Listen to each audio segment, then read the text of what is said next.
Good morning, everyone. I am Joanna Goldfarb, and my pronouns are she, her, and I am the Youth Services and Sustainability Innovation Consultant here at the Rambo Catskill Library System. Thank you all for joining us this morning for Get Down with Pronouns. Just a few housekeeping items before we get started. So this program is being recorded. I would ask that everyone keep their microphones on mute unless you are speaking, just to cut down on background noise. Feel free to keep your video on or off as you are comfortable. If you are interested in any future programs, please check out the RCLS calendar. This program, once the recording is ready, will be posted on our YouTube channel so that you or any staff can view it at a later date.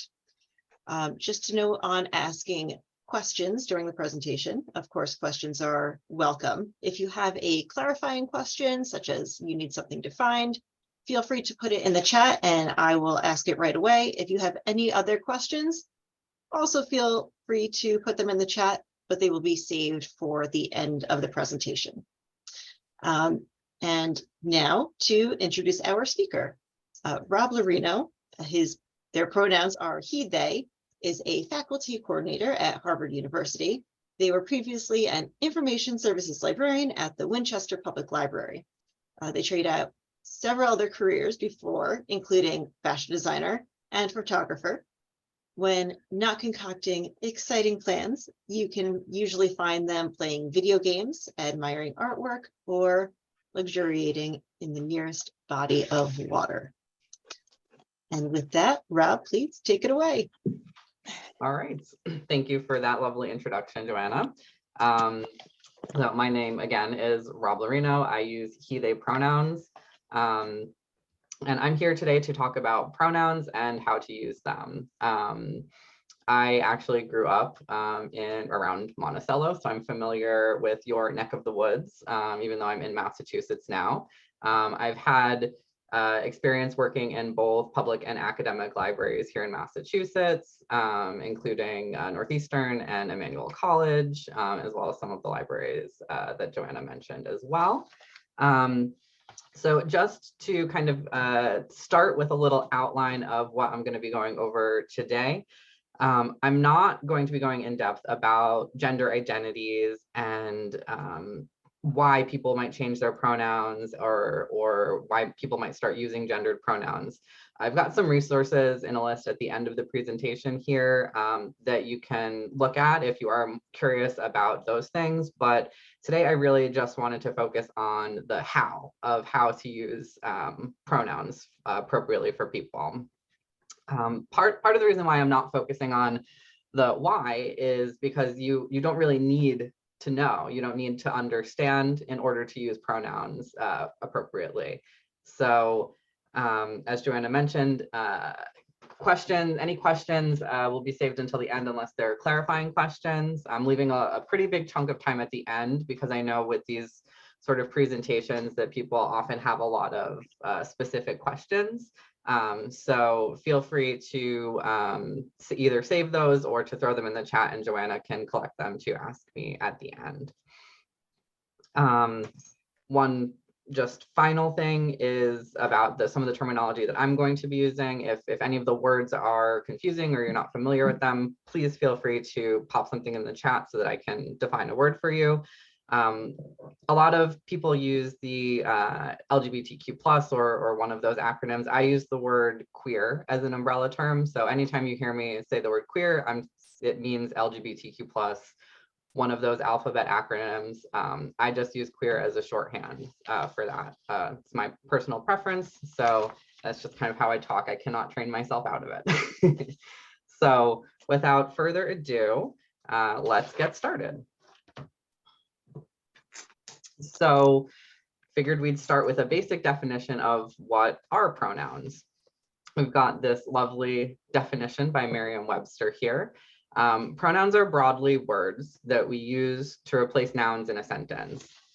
Here today, we're mostly focusing on the second definition, pronouns as words that we use to refer to people when we're not using their name.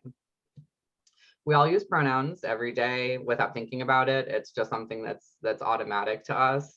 If you were talking about Jane being on the way to work, you would say Jane is on her way to work, or she is on her way to work.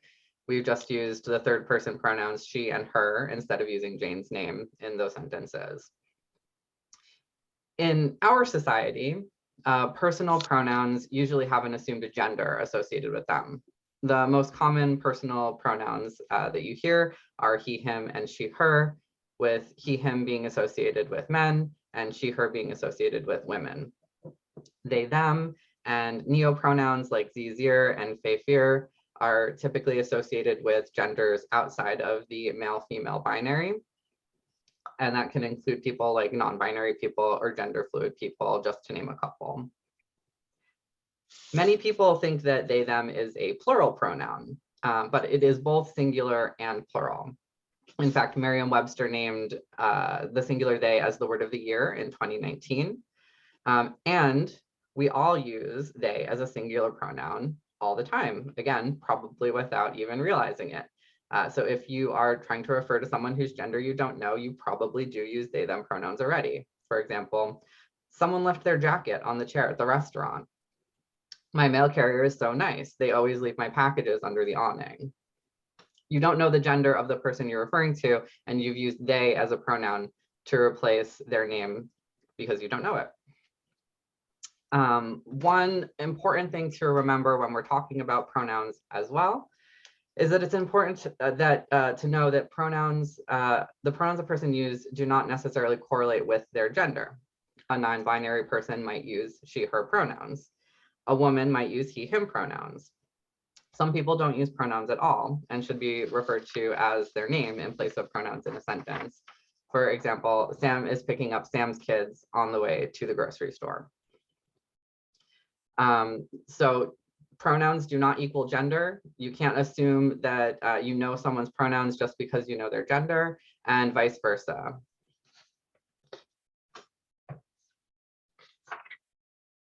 I'm hoping that since you're here, you think that using people's pronouns matter and you want to learn. But just in case you're not, I am here to try and make the case for why pronouns are important and why they matter. So pronouns are really just a form of basic respect. Using the right pronouns to refer to a person can be one of the easiest ways to build a rapport, to show respect, and to help someone affirm themselves. It's the same as getting someone's name right, really. It's on the same level as that. It's a basic sign of respect. You know, I'm sure it wouldn't feel great if someone didn't pronounce your name correctly all the time. It's the same with pronouns. And for your coworkers, it's an issue of professionalism and, you know, showing respect to your coworkers. For your patrons, the library can be a place for queer folks to feel and build a supportive community in a world that's not always accepting and supportive. A lot of queer people don't always have a supportive home, work, or school environment, and this is an opportunity for the library to step in and really be a place for queer people to have a space where they feel comfortable and accepted. Queer folks don't always enjoy the same legal protections that non-queer people have. We don't, I mean, we have the Equality Act in Congress right now, but that is still not passed. Queer people have higher rates of depression, anxiety, attempting suicide, violence, and victimization. So it's really important. We talk about this a lot with teen services. I know some of you are teen librarians, some of you are not, but with the library being a third space, and that I think can continue beyond just the teen years. You know, the library can really be a space where it can be the one space where some people feel comfortable and accepted in being themselves.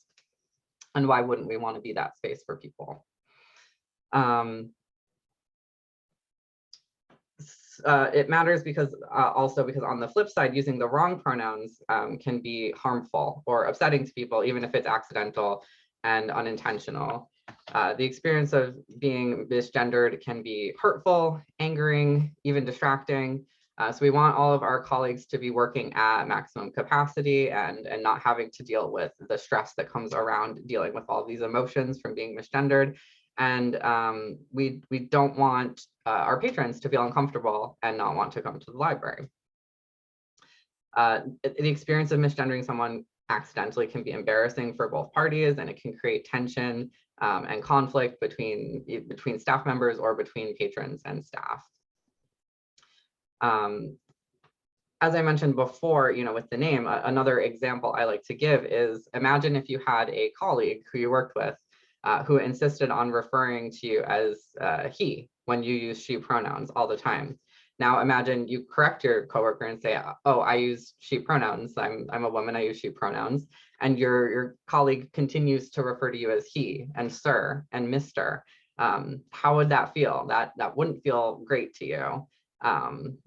Would you feel like respected by this colleague? Would it be distracting to have this happen every time you have an interaction with the person? The chances are yes. And that is what happens to trans, non-binary, and gender non-conforming people every day when people don't respect and use their pronouns.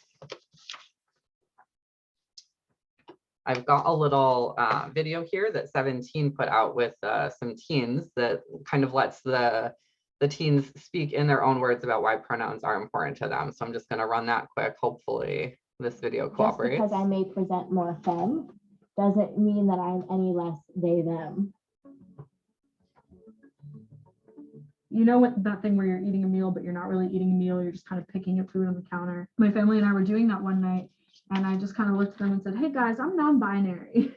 I don't have a gender. In my opinion, gender is a universe. It is a broad spectrum of planets and stars and sky that truly cannot be contained into a binary. My pronouns are they, them, theirs, and that's a non-negotiable. And they were all kind of like, okay. I think one of the main reasons pronouns are so important is because other than our name, it's one of the main ways that people identify and call us. My pronouns are personally very important to me.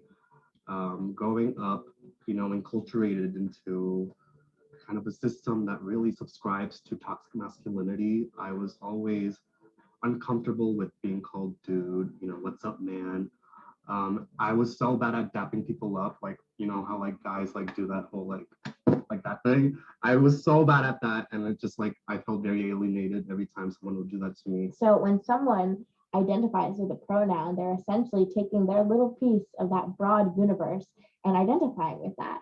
And so in using their correct pronouns, we're validating that, yes, you are right in your identity and you are important and we're respecting you. Coming into terms with my gender queer identity has been one of the most challenging but also rewarding things that I've done. Laverne Cox kind of famously said, misgendering a trans person is an act of violence. And it is. It's an act of psychological violence. It's a denial of somebody's personhood and a complete refusal to acknowledge their identity, whether intentional or not. And so it is something that is entirely wrapped around our everyday lives. So just walking into a restaurant and hearing someone say she, will happen within 2 seconds of me entering, which doesn't happen about any of my other identities. They're not going to be like, oh, you straight person, that doesn't happen. But automatically someone will make assumptions about gender, which translate into pronouns, which mean that I will hear over and over again people saying something about my identity, which is false. I think a lot of people associate expression with identity, and sometimes that's not the case. Oftentimes I'm in situations where I'm not the most safe being able to express my gender identity. And in those cases, even in those instances where I'm wearing basketball shorts or sneakers, you can't take my gender identity away from me because that's mine and not yours.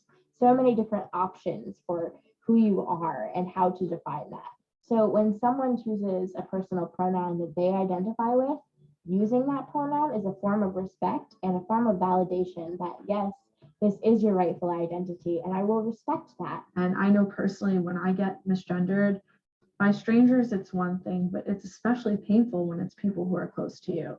So when my parents misgender me, it's a knife in my heart because they're the people whose opinions matter more to me than anybody else's. And not knowing how to combat it. It is constant and it is such a prevalent part of our society that being misgendered happens countless times in a day, and that builds up really quickly, and it can really be difficult for a person to hear over and over again because it invalidates your identity over and over and over again. Pronouns are important because they are the smallest and easiest way that you can acknowledge somebody's identity. And I also don't like that people call them their preferred pronouns because it's also not a preference. It's who they are. You need to use those pronouns. It's literally an extension of my arm or my leg. It's just as a part of me as a vital organ. My identity, although you can't see it, still needs to be validated just as much as you would validate the fact that I have 5 fingers or 5 toes.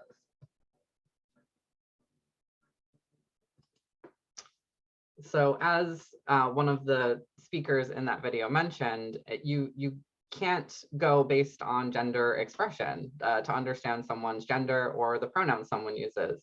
They talked about, trying to feel safe in spaces and dressing more masculinely where they would be read as a man, but that's not their identity. So that's why it's so important to not think that you can always tell or that you always know. It's important to always ask because you never know what's going on with someone. You can't always tell by looking. I think that the fact that those teens were able to record that video and put themselves out there is so fetch. This generation of teens coming up is the queerest generation ever.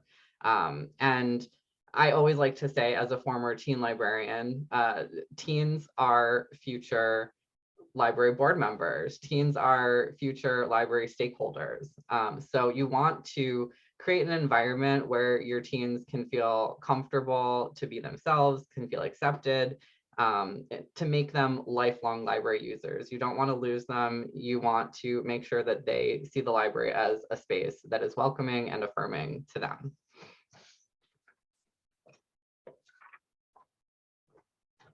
So I always get asked, how do I ask someone their pronouns? I think a lot of people tend to complicate it more than it needs to be. I know that it might feel a little bit awkward to do this, but it's really just the best to be direct and ask, what pronouns do you use? Or can you remind me what pronouns you use? It definitely feels awkward, but it's not half as awkward as if you misgender someone and it creates a whole scene of upset where it damages a relationship. It can turn someone off from using the library. So it's always better to just deal with these minor instances of awkwardness than a whole bigger issue. Another way to ask without asking directly, this is a great way to kind of practice working your way up to asking directly, is to just share pronouns when you introduce yourself to someone new for the first time. So, hi, as I did at the beginning of this, hi, my name is Rob and I use he, they pronouns. That models the behavior, that helps to make it more of a norm. And it also indicates to the other person that if they feel comfortable sharing their pronouns, if they want to share their pronouns with you, that they can. Another way to indirectly do things is through group introductions, which is very similar to what I just mentioned.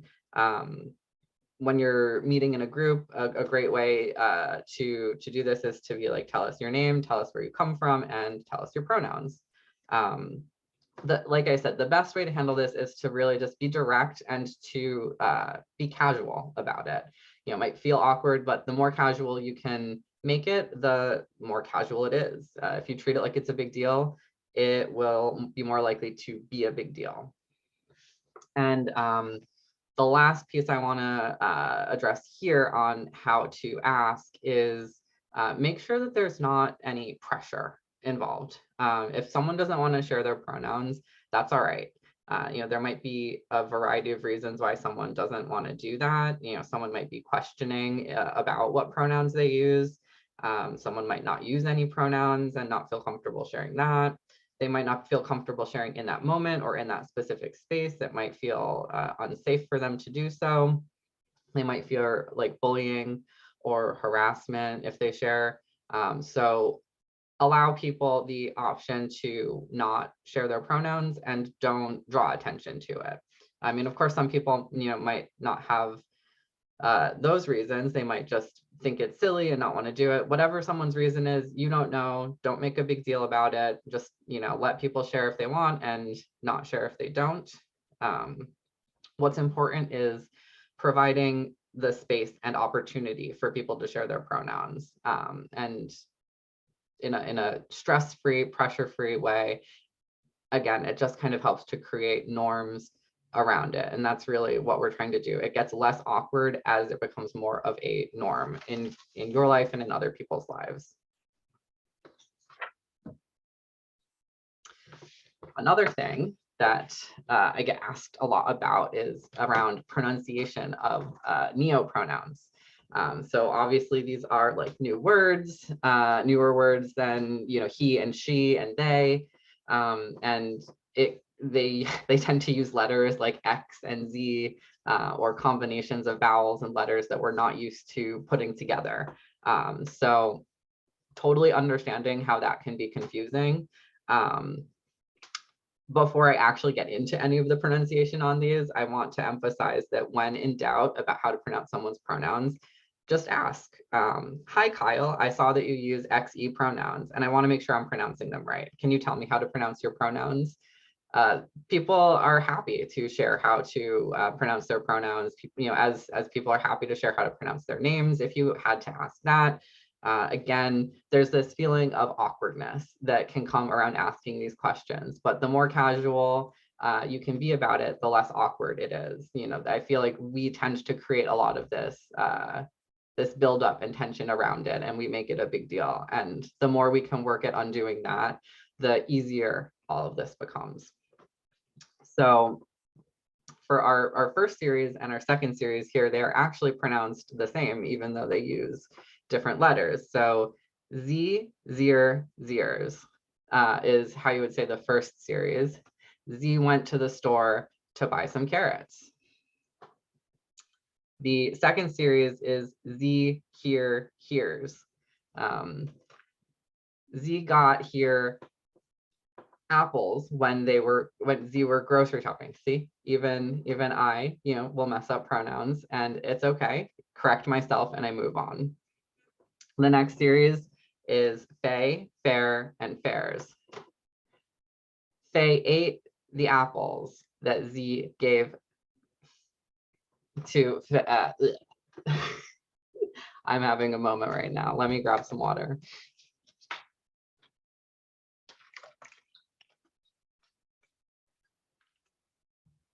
Faye ate the apples that Z gave to Fame. The next series is the Spivak series of pronouns that was actually popularized in the novel, or the graphic novel Genderqueer by Maya Kobabe. And these A, aim, heirs, and A actually went through and defined these pronouns in the graphic novel with how to pronounce them. Another question that's not necessarily a question of pronunciation, but is, how do I handle a situation like this, is when someone uses multiple sets of pronouns. If someone like me, for example, uses he, they pronouns, or if someone uses she and Z pronouns, you want to try and make an effort to use both sets of pronouns when you're referring to someone and not just one of the sets of pronouns. Especially what often happens is people default to the option that they feel comfortable with. So that is usually the gendered pronoun, and that kind of doesn't feel great to someone when they have a non-binary gender identity, when someone is always using gendered pronouns for them, when they've indicated that they use multiple sets of pronouns. So for example, if you were talking about this workshop today, you could say, Rob led a workshop today where he helped us learn more about pronouns. They gave a presentation over Zoom. In those two sentences, you've went back and forth between using he pronouns and they pronouns. And that's the best way to deal with someone who uses multiple sets of pronouns. It helps them feel validated and respected, and not like you just see them one way or the other. And then Joanna actually had asked me about this in our email, which reminded me to put it in here. So instead of Miss or Mrs. or Mr., there is a gender neutral honorific that is MX, and it's pronounced mix, like mixing bowl. So you would say, Mix Lorino gave a presentation today.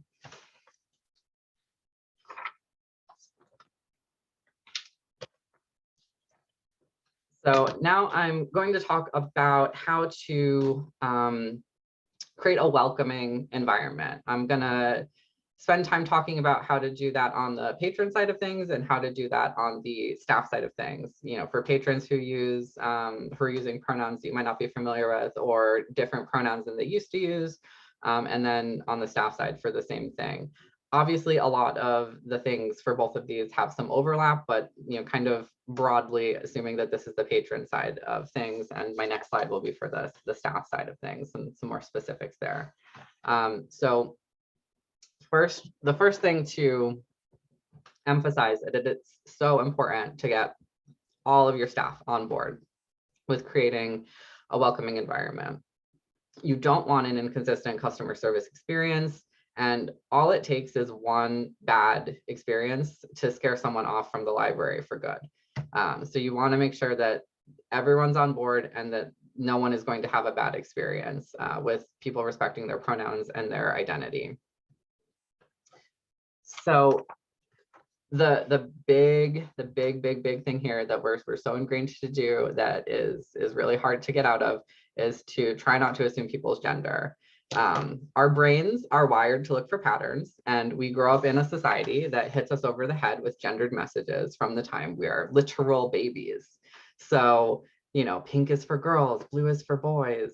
Girls have long hair, boys have short hair. Girls wear dresses, boys wear pants. Girls play with dolls, boys play with trucks. We have made a lot of progress towards reducing these gender stereotypes, but they're absolutely still there. And for those of us who are not growing up today, these are hardwired into our brains already. You know, this happened during our formative years. We had all these messages that were bombarded on us, and we just have these ideas, and that's how our brain works.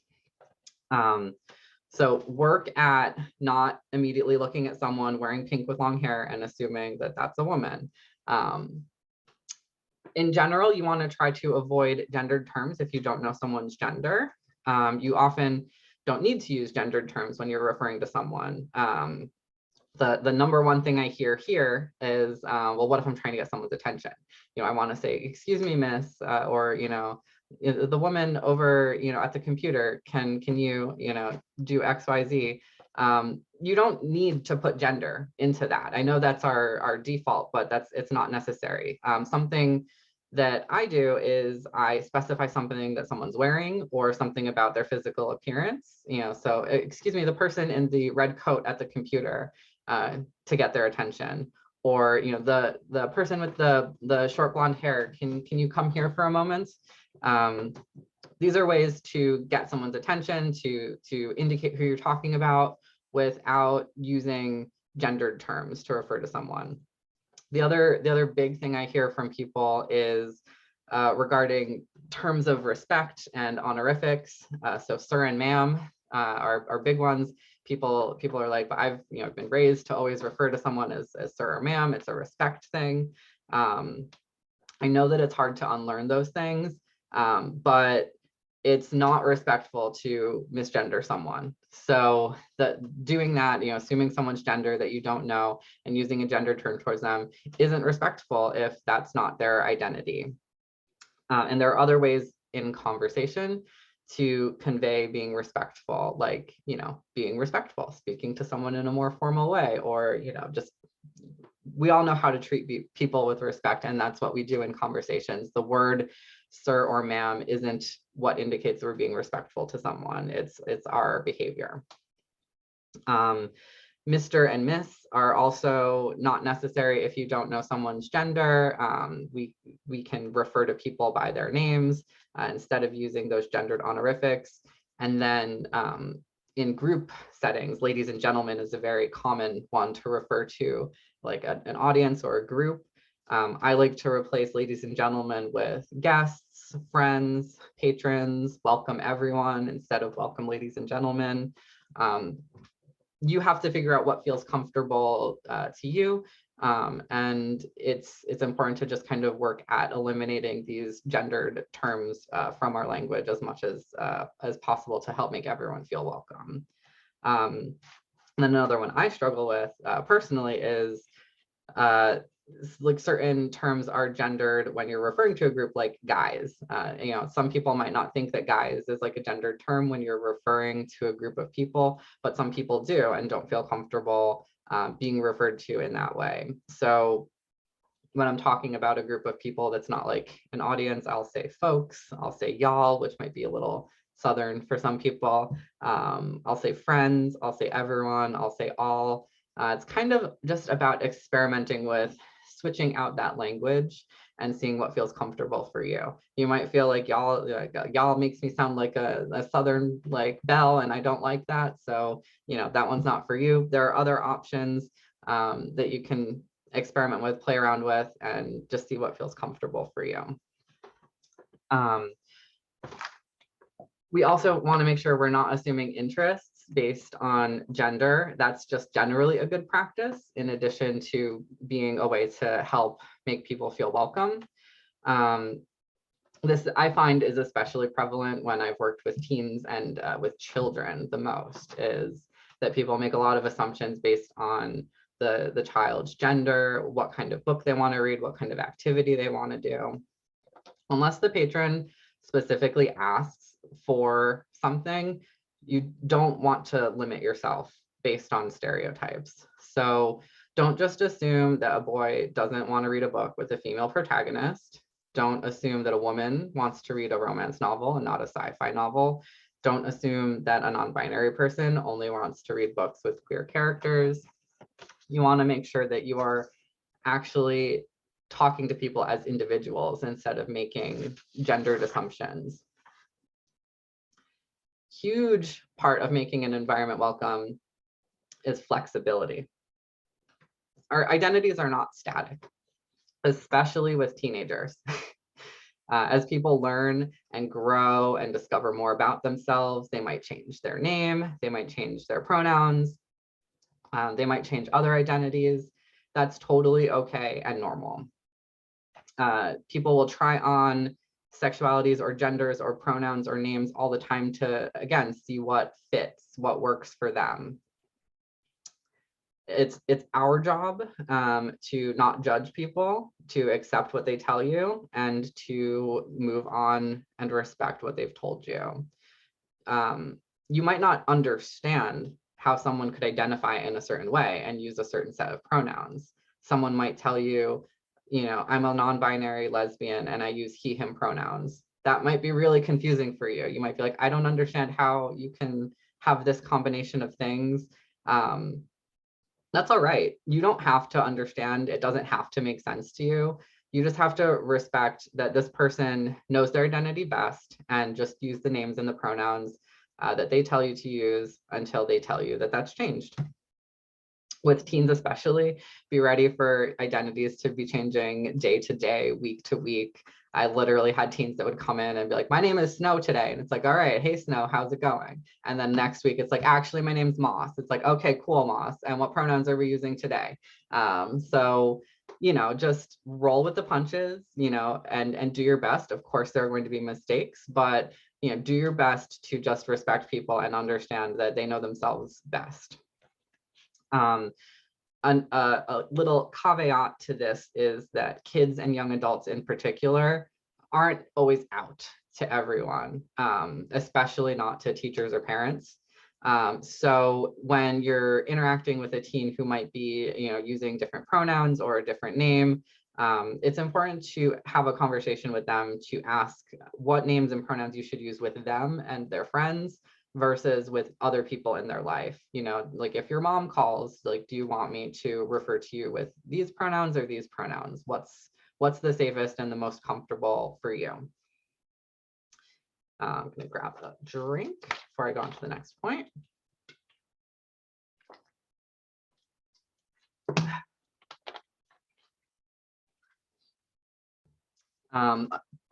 The best way to ensure that an environment is welcoming is to have welcoming policies in place.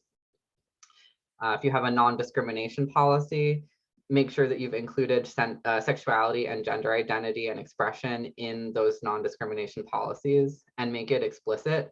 Don't just assume that like, oh, it's covered under sex or, whatever. Bad faith actors will always use every little loophole that they can find to make a case about why this isn't valid. So the more you can spell it out and be explicit, the better.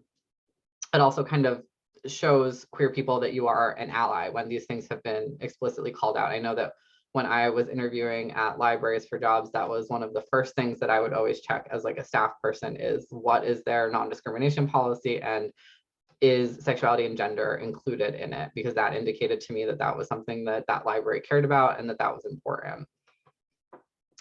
It's also important to not tolerate homophobia and transphobia. That should be covered by your hate speech or general harassment policies. But again, do what you can to make that explicit. Make it explicit that hateful and harmful language towards queer people won't be tolerated.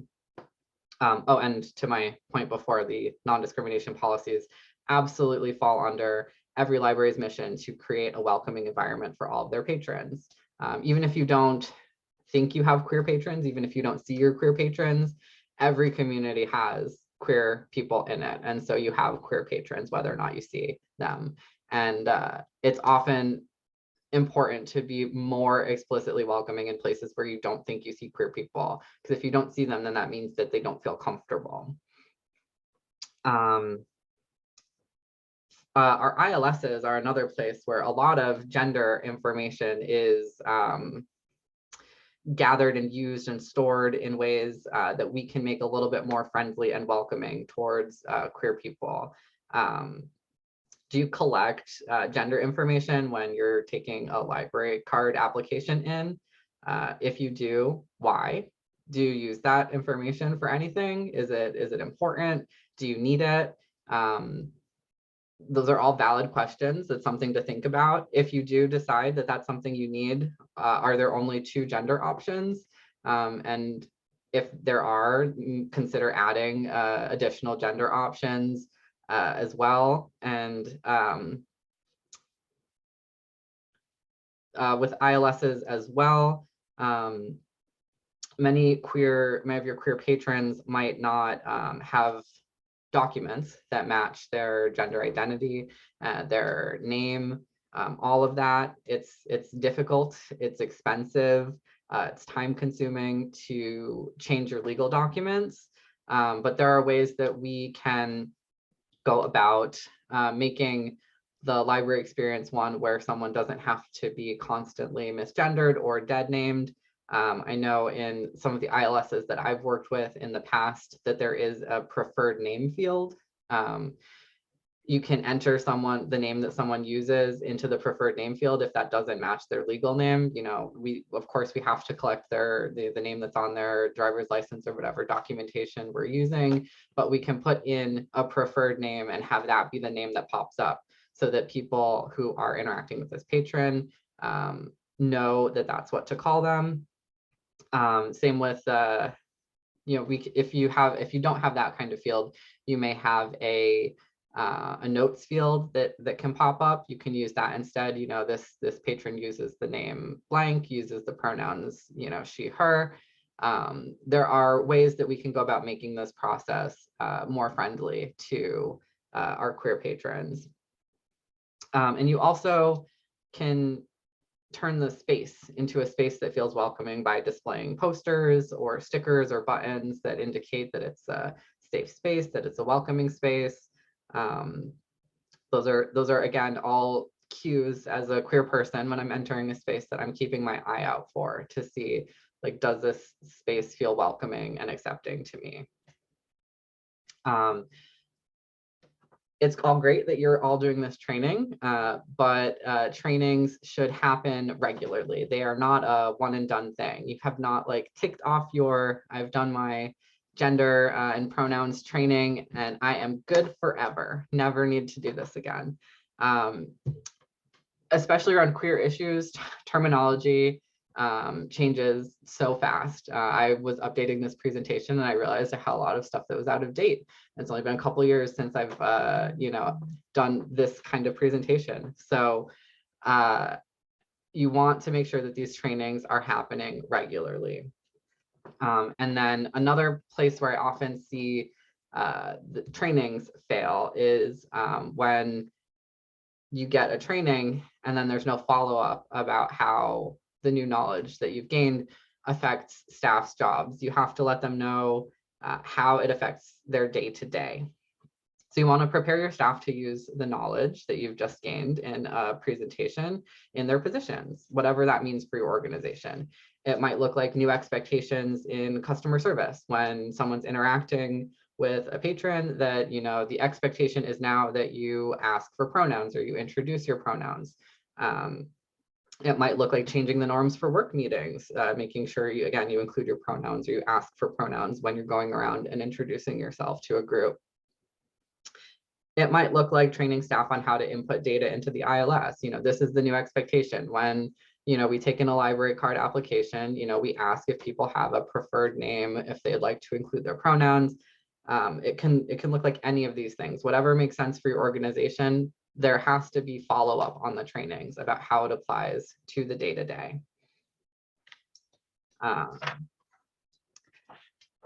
And then you want to make sure you're following up staff trainings with policy changes if needed. As I mentioned, having welcoming policies is important. So if you have a staff training and you realize our policies are out of date, they don't include XYZ, go through, review them, and update them. So making a welcoming environment for staff. Again, it's super important to make sure that you get all of your staff on board. You can't change your staff culture if you don't have people on board.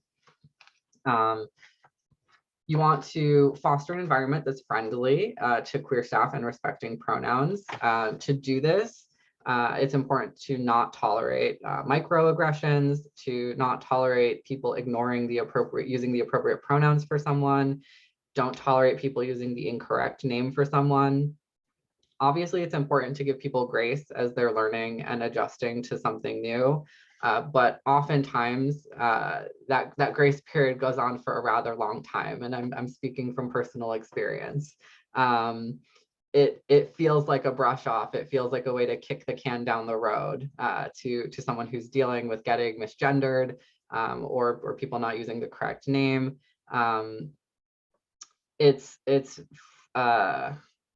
When staff members are getting it wrong, instead of just brushing it off and being like, oh, they'll get there eventually, or like, oh, that's just how she is. It's the staff member who has used the wrong pronouns or the wrong name or any kind of microaggression needs to be corrected and reminded that they need to work on the issue, and that the behavior is unprofessional and disrespectful. And there needs to be action taken when a staff member just refuses to respect their colleague. The same way that any other discipline issue would happen, this is a discipline issue. The burden should not be put on the queer staff member to just deal with it or to turn the other cheek.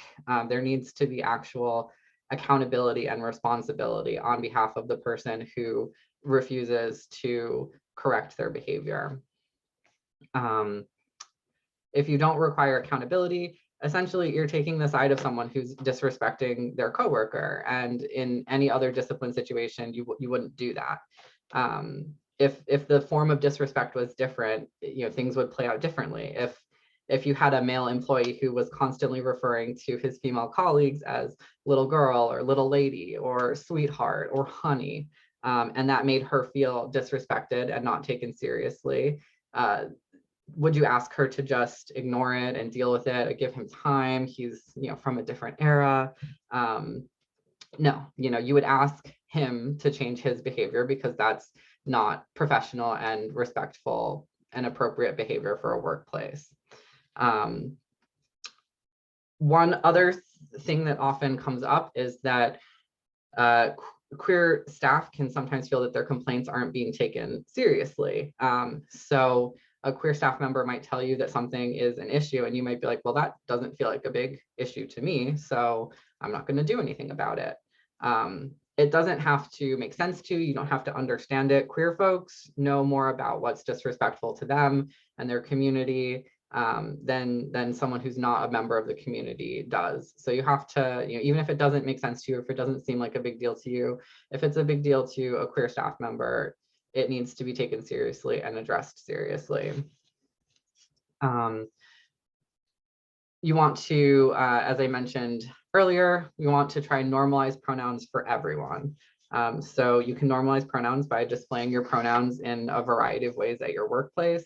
This shows that you're taking pronoun usage seriously and encourages staff and patrons to be more confident in being themselves around you and within your organization. Some places that it's pretty common to add pronouns to now are on staff name tags, pins and buttons, email signatures, social media profiles, or like an Instagram bio. On video calls, Joanna and I both have our pronouns listed next to our names. On business cards, when you're doing introductions, and on intake forms. And so by normalizing it for everyone, it makes it so that queer staff aren't the only ones who are identifying their pronouns. That places the burden of education and acceptance entirely on your queer staff. And it's more fair to share that. They are also potentially being outed, and it might create the expectation that someone has to look a certain way in order to be referred to in a certain way, which is not true. It's also important to let your staff carry markers of queerness. So review your dress codes. Are your dress codes gendered? I've seen dress codes that say women cannot wear sheer tops. Men must wear a tie. Women's skirts must fall below the knee. First of all, there's more than just two genders. So where does a non-binary employee fit into this? Also, dress codes should be just egalitarianly applied across all genders. If those were your dress code policies, are men allowed to wear sheer tops and skirts that are above the knee? Why are women not required to wear ties? So, just kind of degendering a dress code, making it more fair for everyone, and taking out unnecessarily gendered language. Also, many markers of queerness are considered unprofessional, but don't do anything to impact the staff's ability to do their job. Not to be stereotypical, but the queer community does have like a few odd things about them that can, be ways that we kind of identify each other out in the wild, so to speak. So allowing things like colorful hair or an unusual hairstyle, piercings, tattoos. Of course, these don't exclusively apply to queer people, but I know like when I'm out in the world and I see these things that I'm like, oh, like that is maybe someone who is a safe person. That is maybe someone who is part of the community. Allow your staff to display any identity buttons and pins, flags or pronouns, things like that. That not only allows your queer staff to feel comfortable bringing their whole selves into the workplace and being comfortable and being themselves, but it also shows queer role models for queer patrons in your community. And that's especially important for teens, to be able to see role models in their communities, in real life, thriving, doing things. And then you also want to make sure that you're being intersectional. So some non-American cultures have different concepts of gender and sexuality and different words and pronouns that they use. If you have a large Native American population in your community, you might have people who use the two-spirit gender identity. If you have a large Mexican community, then you might be introduced to the gender Muxis. If you have a large Indian population, you might be introduced to the Hijra gender identity.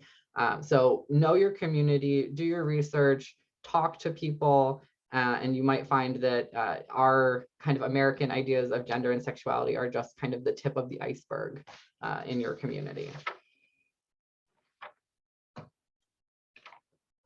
And the big one, the big thing is how to get it wrong right, because you're absolutely going to get it wrong. I get it wrong. Everyone gets it wrong. No one's perfect. I have misgendered people. I have used wrong pronouns. I've used wrong names. I've done it all.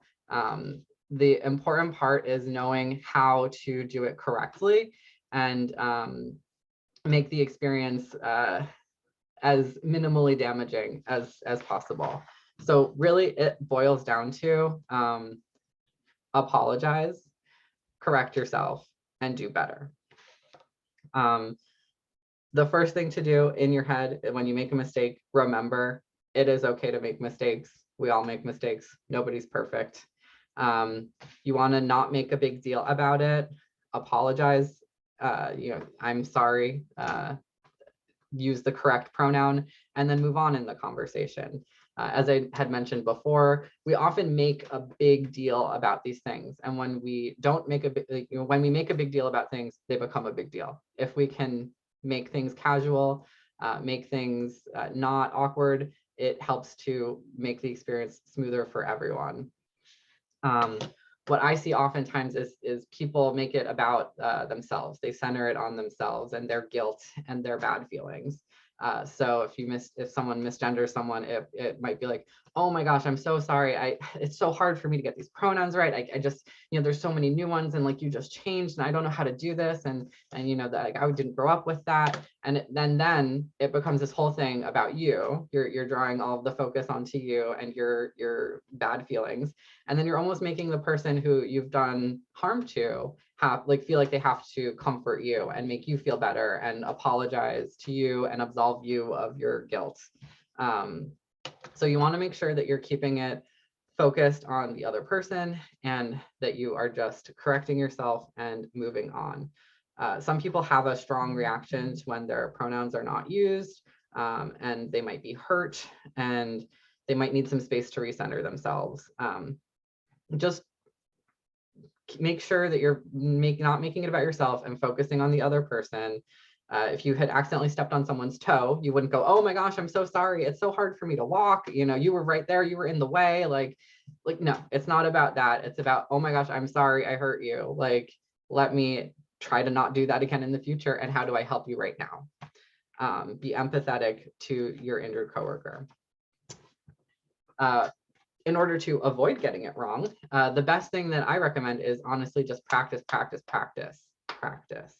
When you're alone, saying sentences aloud using someone's pronouns, especially if they're using new pronouns than ones you've previously used for them, you practice typing it out. I find sometimes verbal helps me more. Sometimes typing it out or writing it out helps me more. The physical, tangible piece of it helps with the memory. You can practice sentences in your head using someone's correct pronouns. The real secret and the key, in my opinion, is to not try to memorize the pronouns that someone uses. It's to really try to change your conception of someone's gender in your head. So if you're just memorizing pronouns and you still think of someone as a woman, your brain is going to default to she, her instead of the they, them pronouns that this person has asked you to use. So work at undoing that. Think about, like this person is non-binary, not a woman. So a tip for specifically they, them pronouns, because I know a lot of people struggle with the plural aspect of that, is to imagine that the person who uses they, them pronouns has a little mouse in their pocket or some kind of little creature, and you're talking about both of them. So that can kind of help you easing into using what in your head is a plural pronoun when you're referring to one person. You're referring to the person and their mouse. You're in this case, that is like a nice little like shortcut and like short-term thing, but you do still want to work on changing your conception of their gender, and then it just, as you use the they, them pronouns, it gets more comfortable and easy and natural to refer to the person that way. You might think also that just this is too much, this is a lot, I'm just going to avoid using pronouns altogether. Like that will solve the problem. That can be a tool to use to avoid misgendering someone sometimes, but it's about more than just not using the wrong pronouns. Using the right pronouns for someone is affirming, it is a sign of respect, and it helps cue in other people about what the correct pronouns are to use for someone. And lastly, you can work together to get it right. You can help each other. You can feel empowered to correct other people when they use the wrong pronouns for someone. This creates a culture where this is like a normal thing and not like an attack on someone. So the more that this happens, the less it feels like a personal attack on any individual person, and just a culture of like, hey, we're helping each other out, remembering these pronouns. This can be a tough thing for people. So I'm just going to give you a little correction. If someone used someone's name wrong and you corrected them, it wouldn't be a big deal. If like someone said your husband's name wrong and someone corrected them, it wouldn't be a big moral failing. So let's try to work to make correcting someone about pronouns something that's just simple like that. This can look like a direct correction. So if someone uses the wrong pronouns for Alex, you can say, oh, Alex uses they pronouns. And it can be as simple as that. There's a little example here on the slide. Correct yourself and move on. Or it can look like modeling behavior. When someone uses the wrong pronoun, you can use the correct pronouns when you're talking about that person in hopes of reminding the other person what pronouns this person uses. So if your colleague is talking about Alex and uses the wrong pronouns, you can be like, oh yeah, I saw Alex, they were going out to their car. That can trigger in the other person's head, oh right, Alex uses they pronouns. It's an indirect correction, but can sometimes be the thing that helps to trigger someone to remember. If the other person continually does not use the correct pronouns, then it's best to switch to a direct reminder. And it's also important to correct people whether or not the person in question is present. So it's one thing for everyone to use the correct pronouns when someone is in a room, but you should also be using the correct pronouns for someone when they're not present. So correcting people, when Alex isn't present, and also when Alex is present. I know for me, it's always feels nice when I don't have to be always the one to correct people in using pronouns. It feels it's a lot of pressure, and it's a lot of like, it can be really uncomfortable for like me to advocate for myself. I know a lot of people feel a hard time advocating for themselves. So if you can be an ally, and if someone is in a meeting and gets misgendered, if you can be the person to speak up and correct that, then that takes a lot of the weight off of the person who's being harmed, and again, helps create that culture of it's not a big deal. So that is what I've got for presentation. I've got some resources here. I've got some books, and I've also got some links to some articles. I will make sure that Joanna has these slides so that she can share them with all of you as well. But I would like to now spend the next half an hour answering questions that you may have. I'm hoping some came in, or if you've thought of some as we're talking, please feel free to type those out, and Joanna can relay them to me. No questions came in while you were speaking. I'm guessing it's because everyone was riveted and paying attention to your presentation. Yes, again, now's the time. Ask any questions that you'd like. And yeah, feel free to unmute yourself and speak up as well. If you feel more comfortable typing in the chat, that's fine too. Or if you wanna talk, video, no video, doesn't bother me.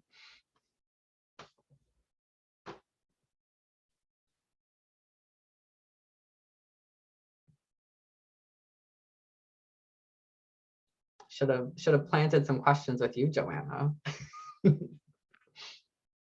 I had a question and I made the mistake of not writing it down. That is always my problem too. Is you hold on to it, and then like the time comes and it's not there. Well, this is a good one. A question is, should we include a space for pronouns on an application? I would say that is a great idea. You don't want to, if this is like an online application versus a paper application, my suggestion would be to not make it a required field. Again, people have a variety of reasons for not wanting to include pronouns, but by including it as an option, it indicates to you that this is something, or indicates to someone who you're looking to hire that it's something you take seriously, and that there is a culture around like asking for pronouns and respecting pronouns. one thing that you want to take into consideration as well is if you're getting this information, to work on that implicit bias, right? So, if you see someone has like they pronouns and you're in a position of hiring, you need to, the same way that like you would try to not make judgments based on race or anything else, you want to make sure you're not having that factor your decision about whether or not to hire someone. A little personal story from me is I was applying for so many library jobs, including my pronouns on my resume, and I did not get a single offer for interview. And then the second I took my pronouns off of my resume, I had 3 offers to interview. So just to make sure you're not playing into that, just because someone uses a certain set of pronouns doesn't mean that like it's going to be too difficult to hire them or that they might not be a good culture fit. Try to look past that and make sure you're focusing on the skills and the person, not just the pronouns.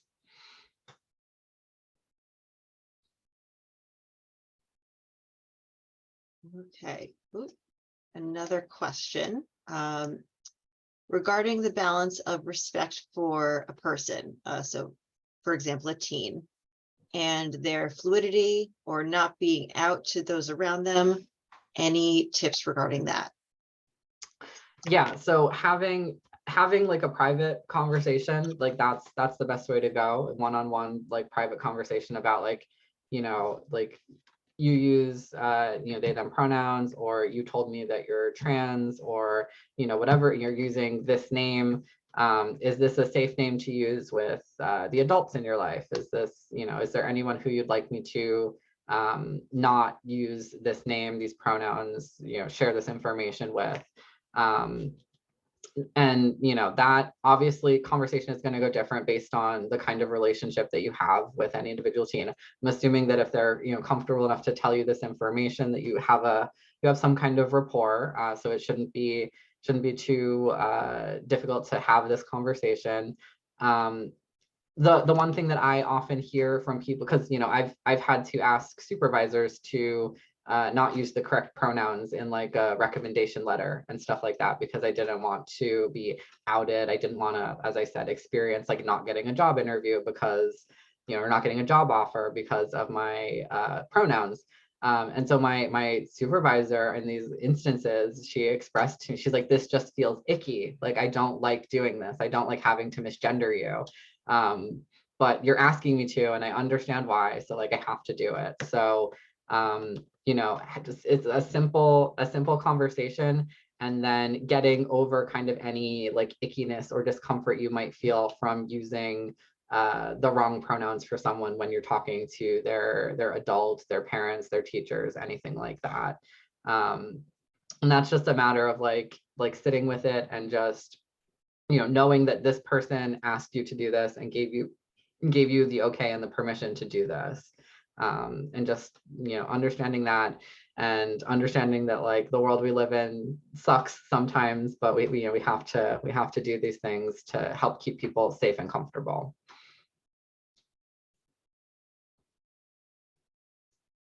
Okay, so first, just a comment someone wrote, the thing I always worry about is if someone would be offended by asking for their programs, like if it makes them feel like I'm assuming they're non-binary based on their appearance. So the way to kind of get around that issue is to just be really consistent about asking everyone. Ask the burly trucker that comes in with a big beard, and ask the more androgynous teen. If you're kind of applying it evenly, if it's part of just the standard operating procedure, then no one can really feel like singled out. If someone's waiting in line and you've asked the person in front of them their pronouns and you ask them their pronouns, it becomes less of a why are you singling me out kind of thing, and more of a like, oh, this is just how things operate here. Not to say, I mean, of course, some people might get mad being asked for pronouns. We live in a country where everything is contentious. So like, of course, there might be someone who's a little upset about that. This is where it's helpful to have either policy, or if not like explicit policy, then kind of like best operating practices to point back to. Like if someone gets mad, like, why did you ask me my pronouns? Be like, oh, we have a customer service policy that says that like this is what we do. Then you're kind of off the hook. You're protected. You're just following orders. I feel like that often helps get people on your side, is when you can kind of pass the buck a little bit. Be like, oh, it's sorry, I'm sorry, but gotta do this. It's part of the policy. So those are kind of my two suggestions for that: having some policy backup, and then just making sure you're applying it to everyone and not singling out people who look a certain way. We love our policies. Yes. Okay, next question. My son's partner uses they, them pronouns. How can I help my husband remember to use them? He means no disrespect, but he can't seem to use they, them, referring to them. They're very polite and do not correct him, but I know both my son and his partner find it disrespectful. Absolutely. So absolutely feel free to share the little mouse or the little creature trick that I shared here with the they, them pronouns. If he's struggling with the plural part of it, that like I said, that's a nice little shortcut until it starts to feel comfortable. As you mentioned, that your son's partner doesn't correct your husband. That's very common. Like I said, I have a very hard time advocating for myself. I will correct someone about someone else's pronouns all day long, but when it comes to my pronouns, I hate correcting people when it comes to my pronouns. So your son's partner probably wants the correction to happen. As you mentioned, you get the sense that it feels disrespectful. You can be that person. You can correct your husband, and making sure that you're also modeling the behavior as well. So doing the behavior modeling by using the correct pronouns when you're referring to his partner, and the direct corrections when it happens. It might also be worth having a sit down conversation and talking about like figuring out how he can kind of shift his perception of your son's partner to a perception of this person as non-binary, or not having a gender, as opposed to whatever gender he thinks that he has the conception of in his head. That's another difficult thing when you try to just memorize pronouns. As I said, you're still thinking of the person as a woman or a man, but you're like, oh, but he uses they pronouns, right? Like that's literally the conversation that's going on in people's heads sometimes, is like you still see the person as a gender and you're trying to remember the correct pronouns to use. It's much better to try and shift that perception. So maybe you can sit down and come up with some strategies for that. Maybe some of these books and resources would be helpful. My favorite, the easiest is the Quick and Easy Guide to They Them Pronouns. It's just very, very short, very to the point, and very, very helpful. Could also try watching some videos or finding articles. Sometimes just like having more information helps people kind of flip that switch of the perception of someone's gender. And these are of course all tips for everyone. If anyone is having, if you're having problems remembering to use someone's pronouns, if you have a coworker, all those things I just said absolutely apply regardless of the situation.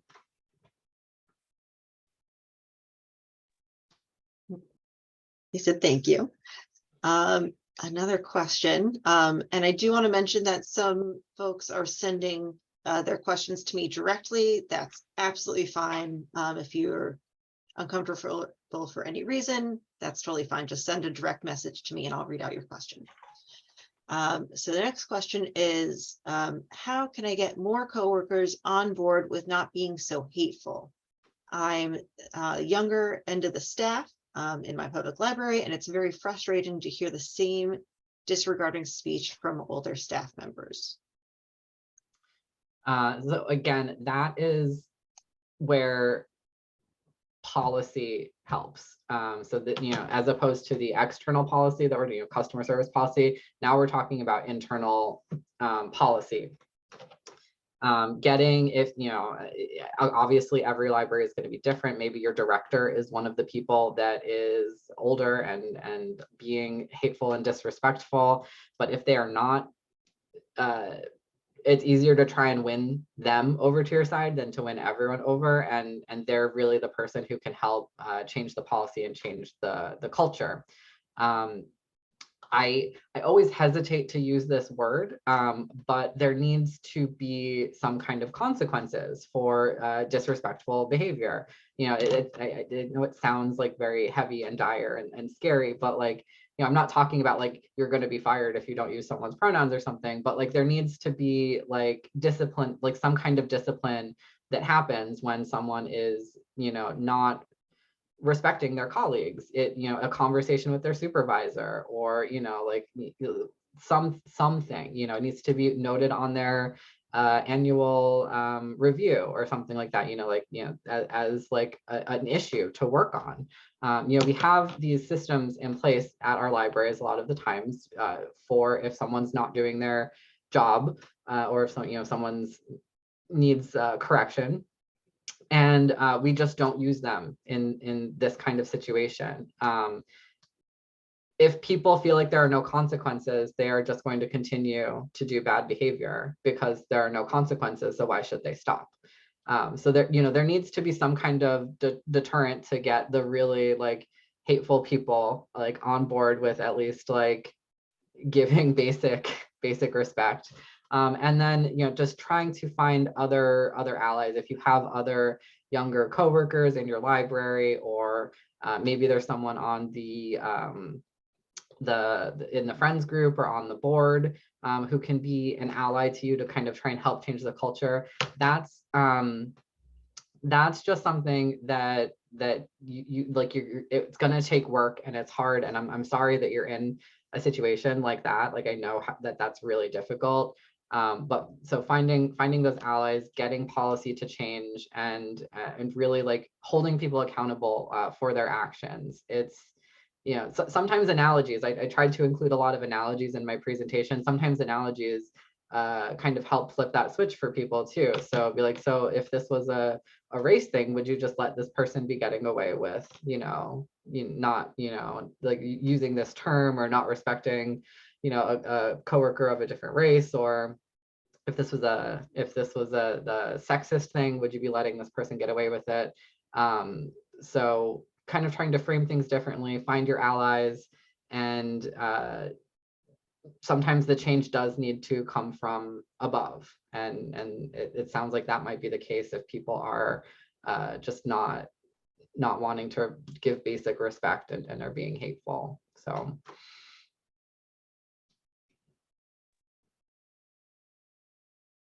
that's all the questions in the chat for now. Again, if anyone wants to type in their question, you can type it in for everyone to see. You could type it in directly for me to see, or feel free to unmute yourself and ask any questions you have. We have about 15 minutes left.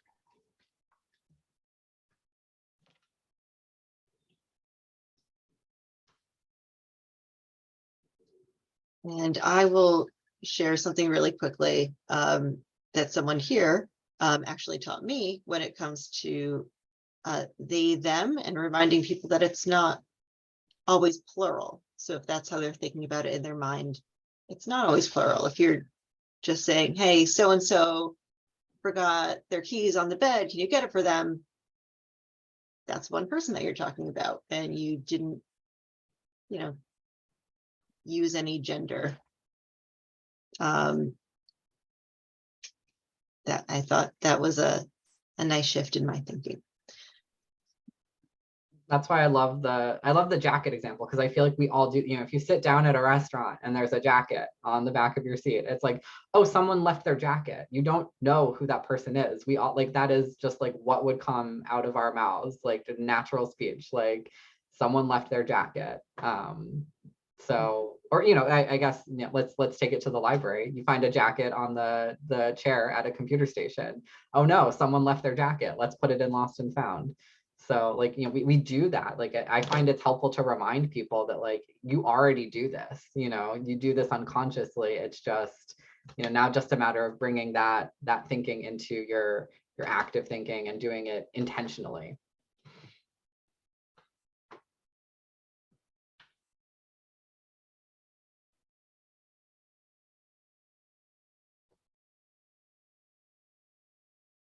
All right, anyone else? Any questions? And Rob, I will ask you if anyone has any questions afterward, which always happens as soon as Yep. you leave, you think of something. Would it be all right if I pass those questions on to you? Absolutely. I've also included my email on the slides. It's probably better if it comes through you so that you have a sense of what people are asking and can help people out. But I am available for contact at my email as well if there's something else that you want to ask or want to keep private or whatever. Totally fine. But if at all possible, try and go through Joanna so that she's got a sense of what's going on as well.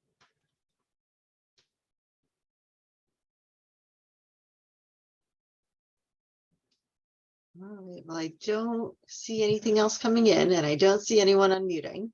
So I'm gonna guess that's it for the day. I want to thank everyone here for attending. Rob, I'd like to thank you for presenting. I hope everyone enjoys the rest of your day. I hope this opens up conversations with your coworkers and within your libraries. And again, if you have any further questions, feel free to ask. Absolutely. Thank you so much for having me, and thank you everyone for coming. I really appreciate seeing so many people who are interested in learning more and doing better and growing with the times. That's what libraries are all about, is adapting to things as they change. Absolutely. All right. Thank you all. Thank you.